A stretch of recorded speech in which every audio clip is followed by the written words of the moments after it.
Welcome. If you stumbled across this video, then you're probably somebody who has a vested interest in technology. You're looking to either jumpstart your career in tech, transition into a career in tech, or you might be in college still, you might be in high school, you might be trying to figure out what to do or how to break into this space. I'm making this video just to provide insight on my journey, my personal journey. So this is not a blueprint, this is not career advice. Hopefully, from what you hear from my journey, you can find some value, pull some things out that can either inspire you or do something, right? If there's any questions you want to ask, please leave them in the comments. Like the video if you enjoyed.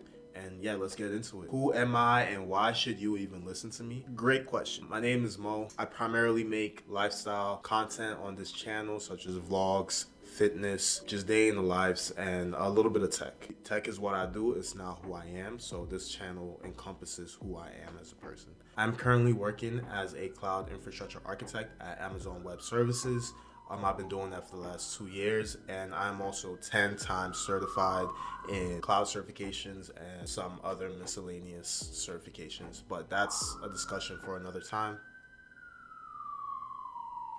And yeah, if you ain't know, I live in the hood. Okay, that was very loud. Anyway, a few things we're going to talk about here. We're going to talk about my education, and we're going to talk about my job hunt process, and then I'm going to give some practical advice. I might end up blending everything throughout the story, so just bear with me, but I'm going to do my best to kind of keep it structured in a way. I do have a background in the military. I joined straight out of high school. I did about 6 years as a reservist. Of those 6 years, I spent 2 years active duty.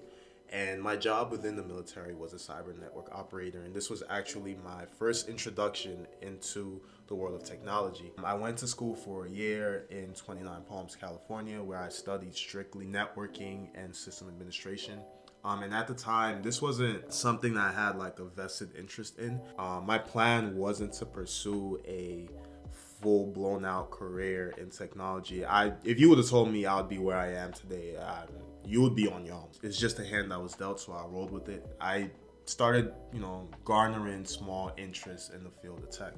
So while I was in the military, primarily did my job there. I got certified for the first time as a cyber network operator. Strictly, it's a certification from the military, so it doesn't really hold too much weight in the civilian side, but it was something. From there, I went to school at Western Connecticut State University, and this is when things really I started to really figure out, okay, what I want to do and kind of where I want to go. Got like a general direction.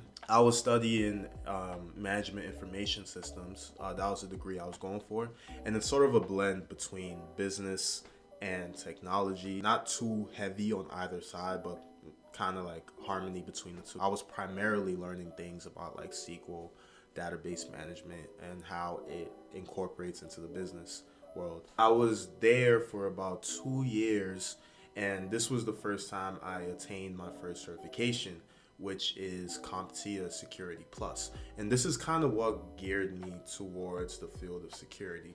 I know I'm currently a cloud infrastructure architect, but we'll see how that kind of ties into each other. I got my CompTIA Security Plus just from word of mouth from people around me, watching YouTube videos and just kind of seeing it, and I just kind of felt like I needed something. So I just went for it, studied for the exam about 3 months. It took me a while, and I was able to successfully pass. From there, I transferred to the University of Albany, where I studied informatics with a focused concentration in cybersecurity.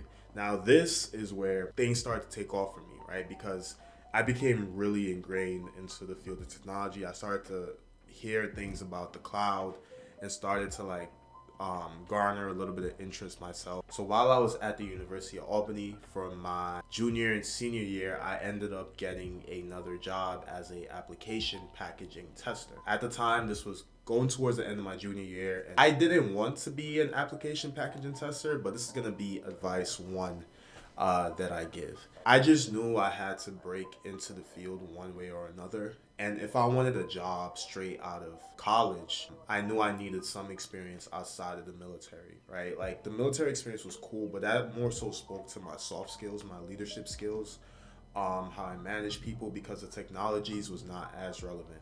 So I needed something on paper just so I could say, hey, outside the military, I've also worked here, right? And application packaging tester, I think I'll put my resume somewhere here to show you guys what it is. It had nothing to do with, it was so far off from coding, anything that had to do with software engineering, cloud engineering, cybersecurity. Literally, I was in the lab. They would give me a paper slip, and I would go from A to Z, word by word, and just test certain software products against this slip. Like, it was literally, anybody could have been put in that same seat that I was and read and typed. That's all it entailed. But guess what? I blew it up on my resume.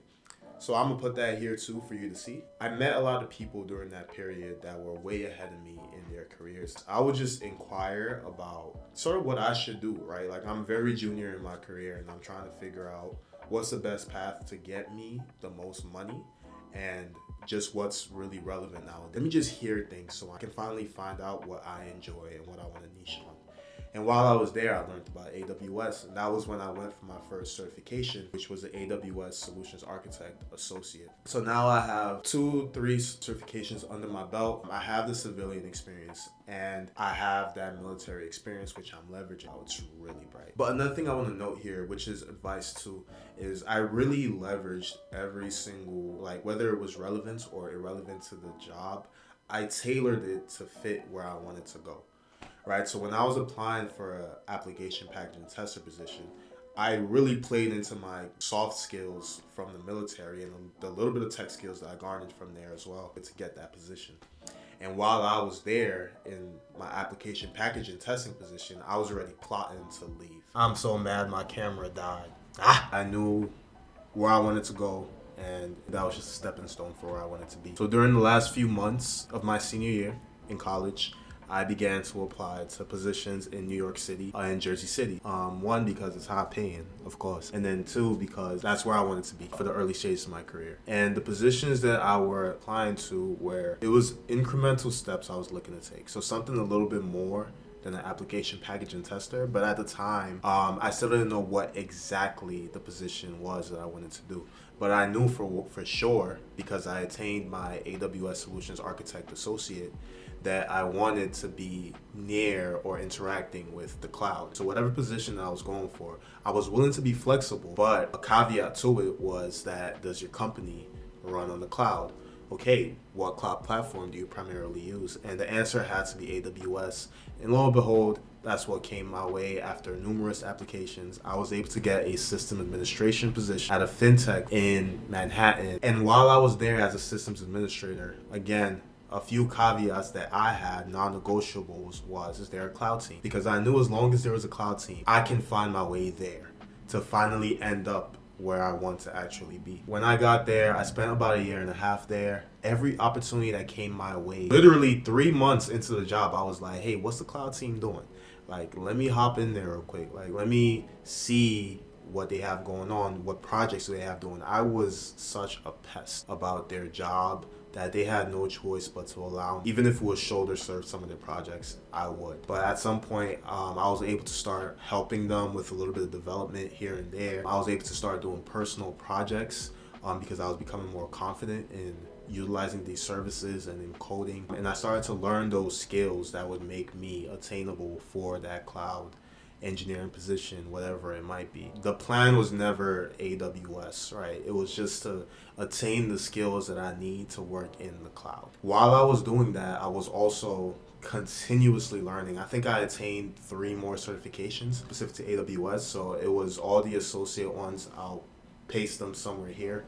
And at this point, I had 4 certifications. I had my military experience. I had my application packaging tester experience, and I had the system administrator slash cloud helper experience on top of my personal projects. About 1.5 years deep into the company, I was already like fully ingrained into their cloud stuff. And this was just me being nosy, being a pest, but I put myself into a position that allowed me to be a pest and to be nosy, because I knew I was going to that company with all intentions of leaving to work as a cloud engineer or a DevOps engineer or something in that realm. Coming to the latter end of my time at Vestwell, I had attained way more experience than I thought that I could. I began to apply for jobs, and this is probably advice number 3 that I would give. When I was applying for jobs, I was reaching out to recruiters on LinkedIn at the same time. Every company that I applied to, I would go and find a recruiter that worked for that company on LinkedIn and message them directly. And I did this at least 5 to 10 times a day. I set like a quota for myself. And the moment one of them got back to me, I was like, oh yeah, we got some juice here.